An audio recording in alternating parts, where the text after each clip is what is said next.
ఓం నమఃశివాయ. సొంతవారంటూ ఎవరూ లేక అనాథలుగా మారి ఆకలి దప్పులతో జీవిస్తున్న 500 మంది అనాథలకు పునర్జన్మనిచ్చిన చౌటుప్పల్లోని అమ్మానాన్న అనాథ ఆశ్రమాన్ని ఒక్కసారి సందర్శించండి.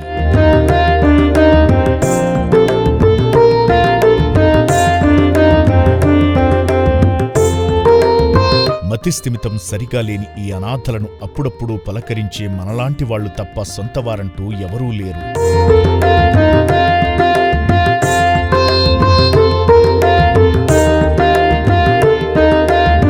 మూడు పూటలా 1500 మందికి అన్నదానం చెయ్యాలంటే ఎంత కష్టమో తెలియంది కాదు.